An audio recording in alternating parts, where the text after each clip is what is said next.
Lai sa pagkakaba. Kaya na lang din na mo ganang pamilya lang. At na ganay masangwin kay man Bible sang isim dote Timothy. Tesalonika bungdi sang tom dengan aku ni saya negito. Jadi kita pakai aku na kasi Idinem sile pakai hong kita eho ahila kita hating kita mazong le mumil ke sanga masudalo ni idinem sile pakai amata oginto gantil ipu oginto le pakin sumpon ginto wana kuna hung ting le kita zala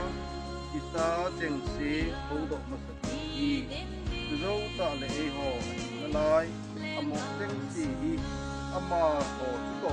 wan lai zo la pakai lam tu dinga nei loma ki to to ti kia chu ki mat chana pakai to im pom ye kai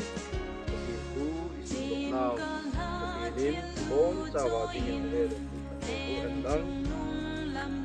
dunia ko ito ko alzoba lumpi sa wazang ng iho sanga aji masahinay hanmo na ito ko dunia dam nunay ho sanga amaw pagay ini ko kakasya ama ito Kuai mo pati ng lazy sa naasin lazy na hato katol tari sandali lazy kisay na pen nalihang at pati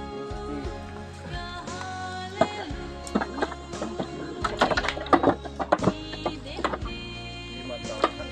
yung taon na kumansay din pangawag ba taon